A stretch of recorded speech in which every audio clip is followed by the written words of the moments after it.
Et ça y est, on part en voyage. On part pour un voyage particulier aujourd'hui puisqu'on vous présente les trophées des Nouveaux Sages, les 3 lauréates des trophées des Nouveaux Sages. Et aujourd'hui, nous recevons Chloé. Et Chloé, tu es une sacrée aventurière quand même, toi. Et on t'a choisi comme lauréate des Nouveaux Sages avec ton projet, l'aventurière dont tu vas nous parler. Mais déjà, quel lien? Est-ce que l'entrepreneuriat, en soi, c'est déjà un voyage?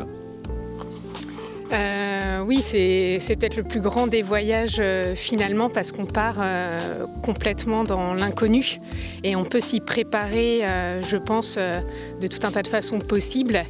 Mais on ne connaît pas la destination et on ne connaît pas non plus toutes les étapes qu'il va y avoir au fur et à mesure, toutes les barrières, tous les obstacles qu'on va devoir sauter. Donc c'est en soi une très grande aventure. Chloé, quand on part en voyage, ça arrive des fois qu'on rate notre train, qu'on se fasse piquer notre sac, que l'hôtel ne soit pas disponible, qu'on ait des obstacles. C'est ça aussi, c'est souvent des fois même les meilleurs souvenirs des voyages.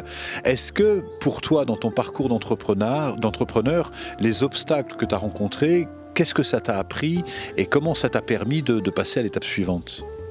Alors effectivement, depuis le début de mon projet, ça date de 2016, donc ça fait quand même un petit moment, j'ai eu énormément d'obstacles et des obstacles qui auraient pu à tout moment me faire arrêter le projet.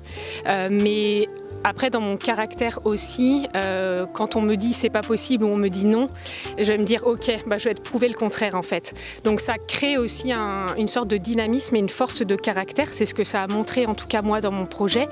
Et puis quelque part, je trouve aussi que un projet qui n'a pas de difficultés a peut-être aussi moins de sens parce qu'à travers l'entrepreneuriat, on a envie de se dépasser. La passion est tellement forte en fait qu'on est prêt à sauter tous les obstacles. Ça, j'adore, parce qu'en tant que voyageuse, tu as sûrement lu les mémoires d'Alexandra David-Néel qui raconte quand elle arrive au Tibet et que c'est quand même la Parisienne qui va à Lhasa au Tibet et que quand elle, après avoir marché pendant des semaines et des mois à travers l'Himalaya, qu'elle arrive aux portes du Tibet, qu'on lui dit « et non, c'est pas possible aux étrangers », et là, elle écrit « à ce moment-là, je savais que je rencontrerais le Dalai Lama à Lhasa », parce qu'on lui avait dit non, et qu'elle a fait le tour, qu'elle est redescendue de faire l'Himalaya pour rentrer par la pente nord en se déguisant en mendiante et en mettant 6 mois de plus. Donc il y a un moment où les obstacles nous permettent aussi d'affronter. On dit que les voyages commencent par un premier pas. Quel a été toi, quand tu as créé la marque L'Aventurière, quel a été ton premier pas qui te dit ok, je crée cette marque L'Aventurière ou je crée mon premier sac? Ça a été quoi le premier pas si tu regardes en arrière?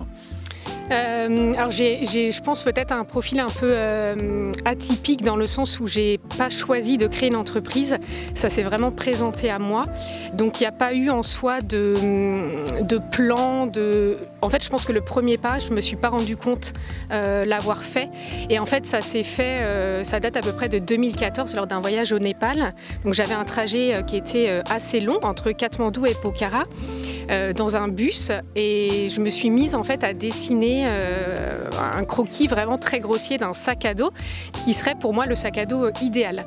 Et j'ai jamais pensé à ce moment-là que le sac à dos prendrait forme, prendrait réalité un jour et qu'il deviendrait une marque qui aujourd'hui s'appelle L'Aventurière. Donc c'était certainement ça le premier pas, ce croquis sur mon carnet. C'est émouvant, comme s'il y avait quelque chose de plus grand que nous qui nous amène en fait à notre mission. Quand tu pars en voyage, tu es voyageur légère ou tu as beaucoup de bagages ?